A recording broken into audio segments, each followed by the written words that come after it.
Direction की अगर इसके अंदर बात की जाए, क्योंकि सबसे इंपॉर्टेंट बात डायरेक्शन ही होती है, तो हम लोग इसमें राइट हैंड रूल जो है उसको यूज कर सकते हैं। मैं पाम रूल के थ्रू आपको डायरेक्शन बता देता हूँ। टॉरॉइड जो है वो बिहेवियर उसका सोलेनॉइड के ही जैसा होता है, बस एन की जो वैल्यू होती है, एन बाय एल जो हमें लिखना होता है, छोटे एन की वैल्यू जो हम लोग नंबर ऑफ टर्न्स पर यूनिट लेंथ लिखते हैं, यहाँ पर इसकी जो वैल्यू है वो एन अपॉन 2 इंटू आर हो जाता है। जो मैग्नेटिक फील्ड है उसके अंदर आपकी जो वेलोसिटी आप लोगों ने चार्ज पार्टिकल को दी है, उसमें आपको ये चेक करना है कि कौन से कंपोनेंट ऑफ वेलोसिटी के कारण मैग्नेटिक फोर्स जनरेट हो। आई ओमेगा से पुट करें किसी भी ऑब्जेक्ट के लिए तो आपको आंसर डायरेक्टली यहाँ पे मैग्नेटिक मोमेंट का मिल जाता है, बिना जाने पहचाने कि वो बॉडी कैसी। हेलो बच्चों, और आज की रैपिड रिवीजन सीरीज में आप लोगों का स्वागत है, जिसमें हम लोग पढ़ने वाले हैं मूविंग चार्जेस एंड मैग्नेटिज्म के बारे में।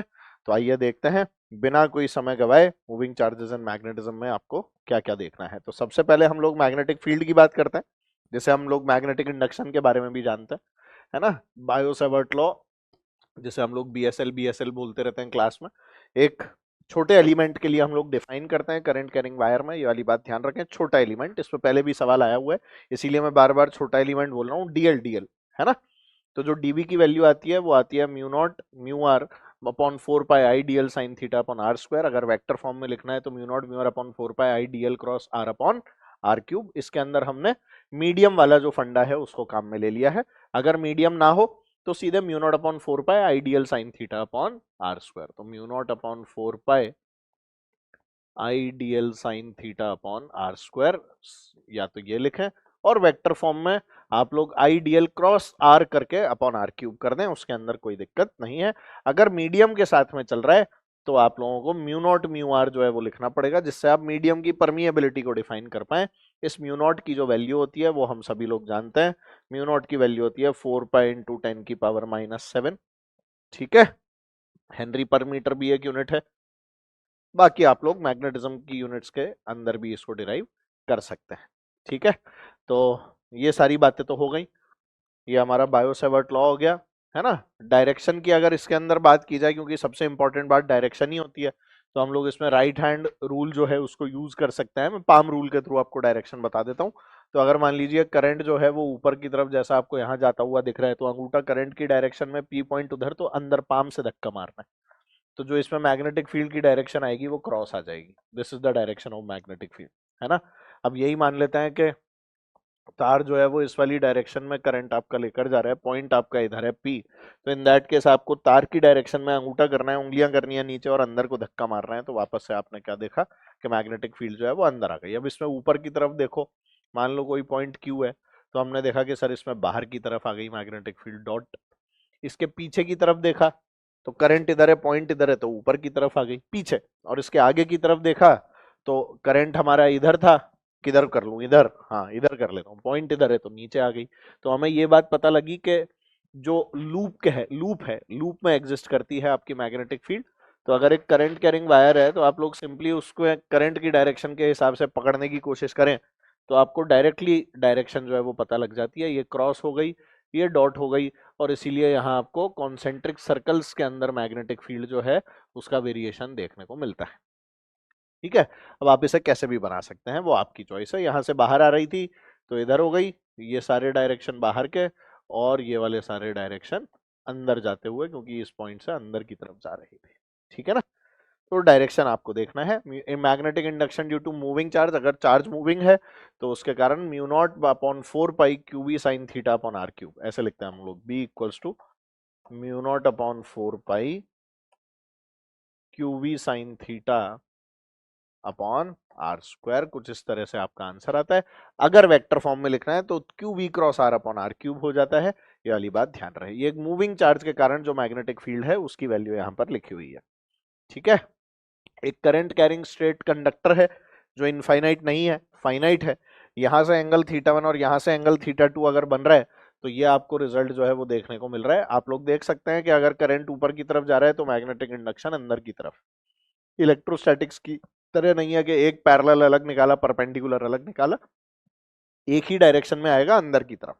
और वो जो अंदर की तरफ आएगा, अगर नीचे थीटा 1 ऊपर थीटा 2 ले लिया है तो mu naught I upon 4 pi r cos theta 1 plus cos theta 2। अगर किसी की इच्छा है इन वाले एंगल्स को मेजर करने की तो वो इसको 90 माइनस थीटा 2 लिख ले और इसको 90 माइनस थीटा 1 लिख ले, और उसके बाद इस वाले एक्सप्रेशन में लिख दे। तो उसका sine theta 1 plus sine theta 2 आ जाएगा। ठीक है, तो कोई दिक्कत वाली बात नहीं है, आप लोग सीधे सीधे आंसर लिखें, कोई दर्द नहीं है। ये लिखा है mu naught I upon 4 pi r sine alpha 1 plus sine alpha 2। ठीक है, जो बात अभी आपको बोली थी। अगर वायर बहुत लंबा हो गया, in that case theta 1 theta 2 जो है वो आपके 90 डिग्री हो जाएंगे, और इस केस में अगर यहां से लेते हैं तो वो 0 डिग्री हो जाएंगे, और अगर ये 0 हुए तो आंसर आ जाएगा mu naught I upon 2 pi r. तो इनफाइनाइट वायर के कारण, एक इनफाइनाइट करंट कैरिंग वायर के कारण जो मैग्नेटिक फील्ड है वो mu naught I upon 2 pi r होती है। ठीक है, इनफाइनाइटली लॉन्ग वायर जैसा आप लोग देख सकते हैं mu naught I upon 2 pi r, point के हिसाब से उसकी डायरेक्शन को डिफाइन कर दिया गया है। सेमी इनफाइनाइट है तो ये वाला एंगल 0 डिग्री, ये वाला एंगल मिलेगा नहीं 90 डिग्री, अल्फा 1 अल्फा 2 की टर्म्स में करोगे तो mu naught I upon 4 pi R. ठीक है, यहाँ कितना आ रहा था 2 pi R. Infinite, semi infinite 4 pi R. ठीक है, flat circular coil carrying a current. ठीक है ना, तो हम लोग इसके अंदर सेंटर पे भी निकाल सकते हैं, एक्सिस पे भी निकाल सकते हैं। तो ये तो सेंटर वाला केस हो गया, और ये आपका एक्सिस वाला केस हो गया। तो एक्सिस में जो फॉर्मूला है वो थोड़ा थोड़ा आपका, जैसे इलेक्ट्रिक फील्ड निकाली थी ना रिंग की एक्सिस पे, उसके लिए उस फॉर्मूले से मिलता है, पर सेम नहीं होता। तो सेंटर पे होता है बेटा mu naught I upon 2 r. N जो है वो नंबर ऑफ टर्न्स है, अगर नंबर ऑफ टर्न्स आपने बढ़ा दिया है एक के बाद एक के बाद एक लपेटे जा रहे हो तार पे तार, तो mu naught n I upon 2 r. ठीक है, otherwise simply mu naught I upon 2 r से आप लोग इसको याद रखें। ठीक है, अगर एक्सेस के ऊपर निकालना है तो आप लोग लिखेंगे b equals to mu naught I r square upon twice of x square plus r square की पावर 3/2। ये फॉर्मूला होता है, एन टर्न्स है तो एन से मल्टीप्लाई करना, सिंपल, बहुत आसान फॉर्मूला। ठीक है ना भाई, ये एक्सेस वाला हो गया। यहाँ पर दिया भी हुआ है एक्स जो है वो डिस्टेंस है सेंटर से लेके उस वाले पॉइंट की जहां पर आपको मैग्नेटिक फील्ड लिखनी है। अब इसमें है ना थोड़ी मेहनत करनी पड़ती है जब डिराइव करते हैं, अभी इसके अंदर कोई मेहनत करने की जरूरत नहीं है। ठीक है, तो it is maximum at the centre, ये मैक्सिमम सेंटर वाली जो डिस्टेंस है, क्योंकि वो मिनिमम है, एक्स की वैल्यू 0 है, इसीलिए वहां पर मैक्सिमम आती है। और अगर कोई भी एक सर्कुलर आर्क अगर आपको मिल जाए तो उसके केस में बी की value mu naught I upon 4 pi are into theta हो जाएगी। For any arc mu naught I upon 4 pi are into theta कर दो। ठीक है, थीटा की वैल्यू रेडियंस में पुट करनी है। तो ये जो फॉर्मूला आप देख रहे हैं इसमें theta has to be put in radian, radian में पुट करते ही आपको डायरेक्ट आंसर जो है यहाँ पे मिल जाता है। ठीक है, infinitely long cylindrical conductor of radius R, तो बेसिकली तार के बारे में अब चर्चा चल रही है। इनफाइनाइटली लॉन्ग सिलिंड्रिकल कंडक्टर है तो R greater than equal to R के ऊपर बाहर का पॉइंट हो गया, और इसीलिए वो एक इनफाइनाइट वायर की तरह बिहेव करता है, तो mu naught I upon 2 pi R आ जाता है। अंदर के पॉइंट की जब बात करेंगे तो mu naught I R upon 2 pi are into R square, ये वाला रिजल्ट जो है ये आता है। ये रिजल्ट जो है ये सब आपने निकाले हुए हैं, तो ऐसी कोई बहुत बड़ी बात नहीं है, आपने अलग अलग फॉर्मेट्स के अंदर इनको पढ़ा है, mu not J R by 2 के फॉर्म में भी पढ़ा है, तो ये बात ध्यान रखें। फिर आता है सोलेनोइड, जहां से मैक्सिमम चांसेस होते हैं क्वेश्चन बनने के, जिसकी अगर हम मैग्नेटिक इंडक्शन की वैल्यू की बात करें तो बी की वैल्यू आती है म्यू नॉट एन है। ठीक है, एन जो है वो नंबर ऑफ टर्न्स पर यूनिट लेंथ होता है, इस बात का खास ध्यान रखा जाए। ठीक है ना, मैंने आप लोगों को क्लास में फाइनाइट सोलेनोइड के बारे में भी बताया है, और सेमी इनफाइनाइट जो आपका सोलेनोइड होता है उसके बारे में भी बताया है, इन बातों का ध्यान रखें। टोरॉइड जो है वो बिहेवियर उसका सोलेनोइड के ही जैसा होता है, बस एन की जो वैल्यू होती है, एन बाय एल जो हमें लिखना होता है, छोटे एन की वैल्यू जो हम लोग नंबर ऑफ टर्न्स पर यूनिट लेंथ लिखते हैं, यहाँ पर इसकी जो वैल्यू है वो N upon 2 pi into R हो जाता है।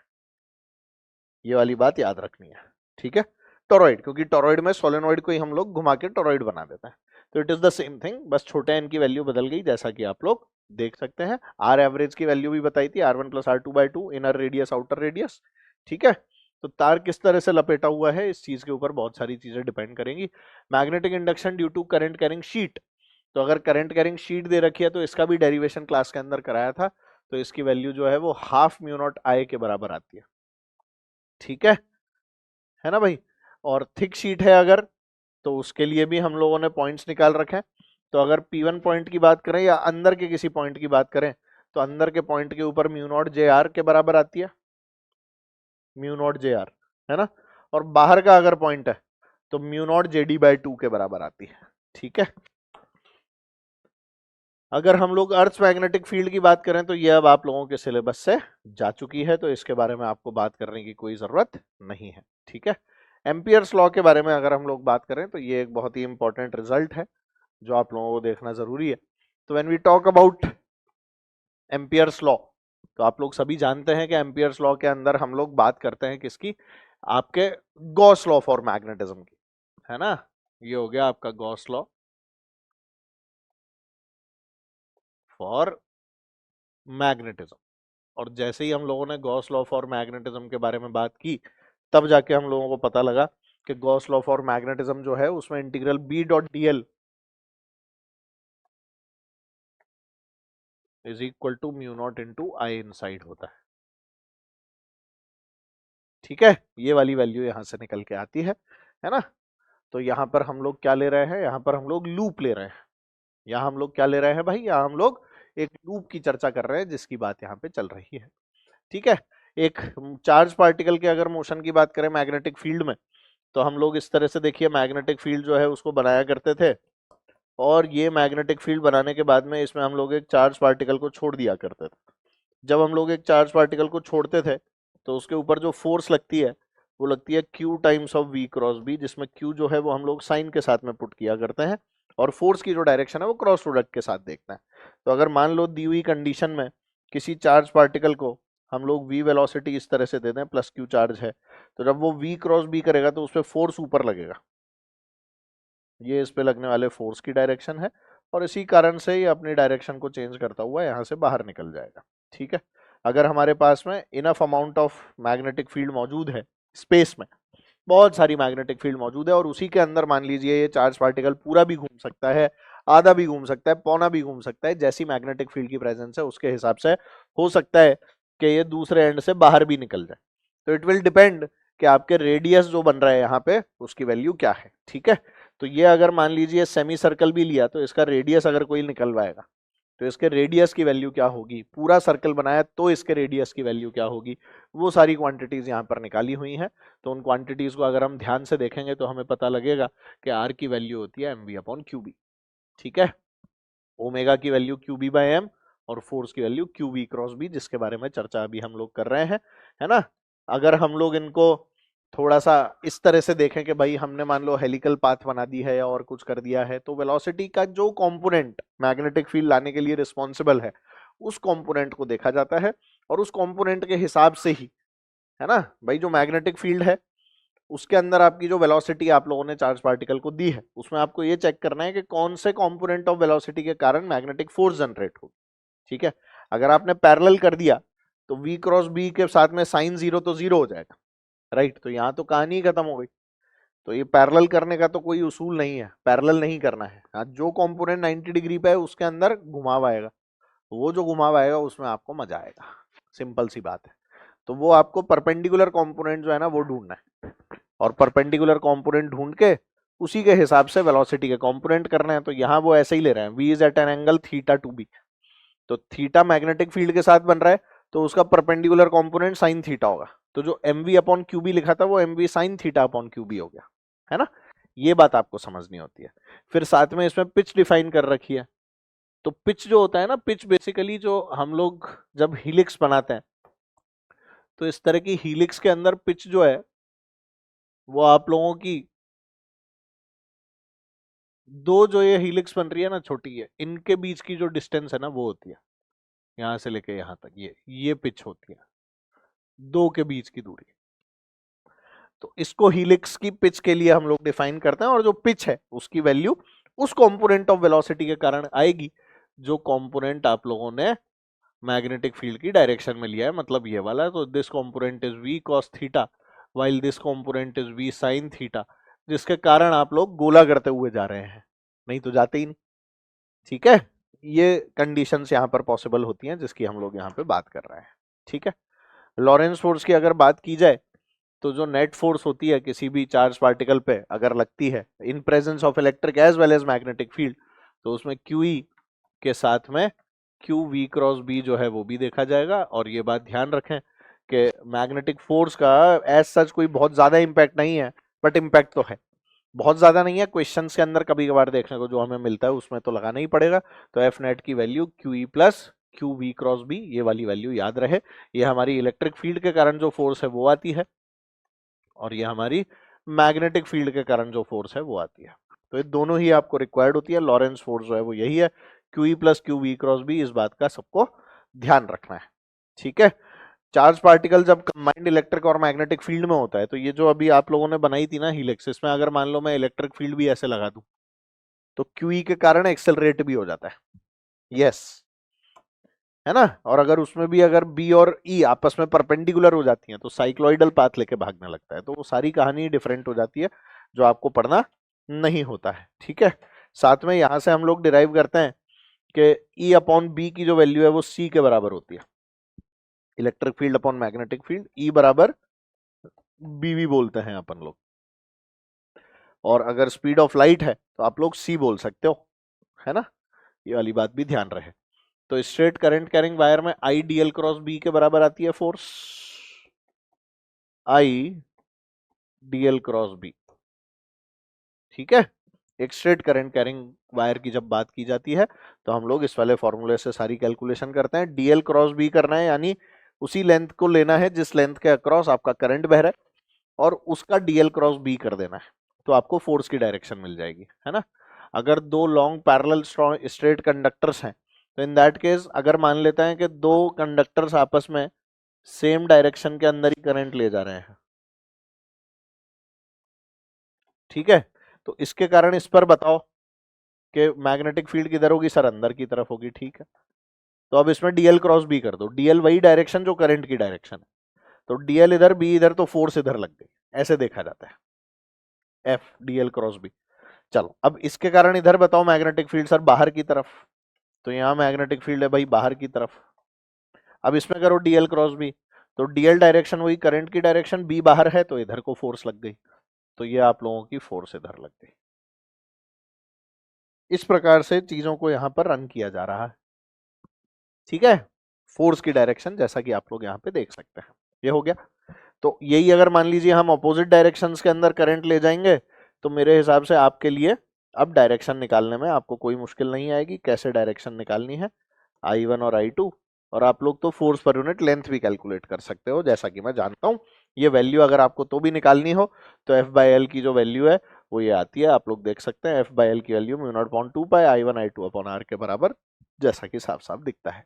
ठीक है, टॉर्क की अगर बात करूं तो मैग्नेटिक टॉर्क के लिए M डिफाइन किया सबसे पहले, I इंटू ए, है ना। फिर टॉर्क को जब डिफाइन किया तो हमने M क्रॉस B से डिफाइन किया, M आपका मैग्नेटिक मोमेंट हो गया, और अगर N टर्न्स हैं तो इसी की वैल्यू NIA हो जाती है, और टॉर्क की वैल्यू NIA इंटू बी हो जाती है।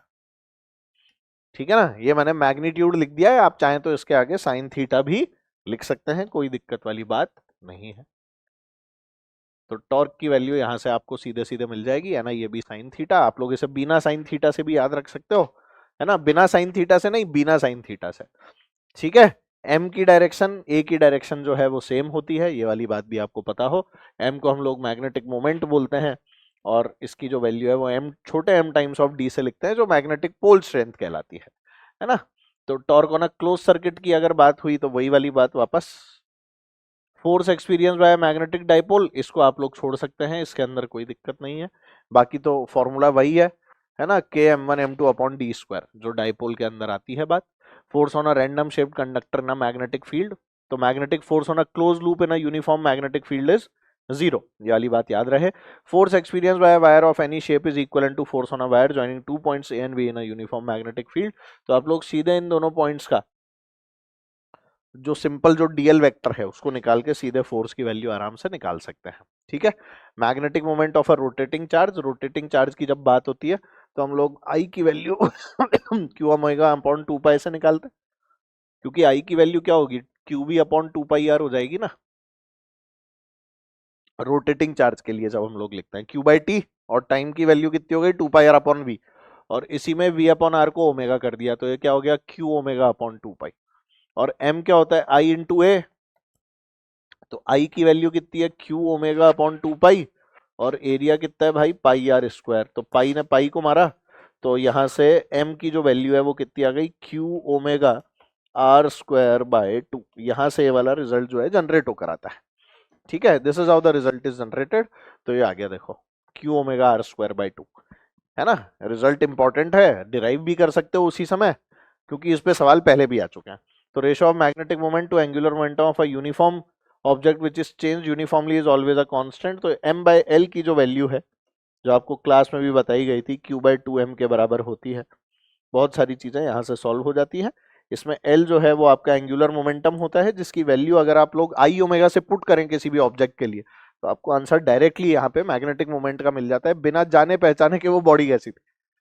एंगुलर मोमेंटम मतलब मैग्नेटिक मोमेंट निकालने के लिए आपको बेसिकली करंट की जरूरत ही नहीं पड़ती। बॉडी के बारे में इंफॉर्मेशन ये होनी चाहिए कि बॉडी कैसी है, उसका मोमेंट ऑफ इनर्शिया क्या है, क्योंकि एल की वैल्यू को यहाँ पर आप लोग आई ओमेगा की टर्म्स में पुट करेंगे, तब आपको यहाँ पर आंसर जो है वो मिलता है। ठीक है, मैग्नेटिक डाइपोल की बात हो रही है, तो मैंने बताया ही था कि एम की वैल्यू, कैपिटल एम की वैल्यू छोटा एम इंटू डी होती है, वेयर छोटा M is the magnetic pole strength, है ना, ये लिखा है pole strength of the magnet. Axial point के ऊपर वही, जैसे के और मतलब अपना जो पी होता था ना, उस पी को आप लोग एम से रिप्लेस कर लें, तो ये यहाँ पर सारे फॉर्मूले अपने आप बन जाएंगे। ठीक है, एक्सियल पॉइंट मतलब इक्वेटोरियल पॉइंट पे लिखोगे तो माइनस एम हो जाएगा, क्योंकि डायरेक्शन ऑपोजिट हो जाती है। मैग्नेटिक पोटेंशियल भी लिखा हुआ है, मैग्नेटिक फील्ड भी लिखी हुई है, ये सारे सेम टू सेम वही फॉर्मूले हैं जो आप लोगों ने डाइपोल में लिखे हैं, तो आप इनको एनालॉजी से बना सकते हैं, कोई दिक्कत वाली बात नहीं है। Analogy is very very important, इस बात का ध्यान रहे, क्योंकि दोनों याद नहीं करने, इलेक्ट्रो वाले याद कर लो, ये अपने आप याद हो जाएंगे। ठीक है, torque on a dipole placed in a uniform magnetic field m cross b, और potential energy minus m dot b, वहां होती थी माइनस p डॉट e, अगर आपको याद आ रहा हो तो। ठीक है, फिर मैग्नेटिक मटेरियल्स में गए तो इंटेंसिटी ऑफ मैग्नेटाइजेशन I की वैल्यू m/v हो जाती है।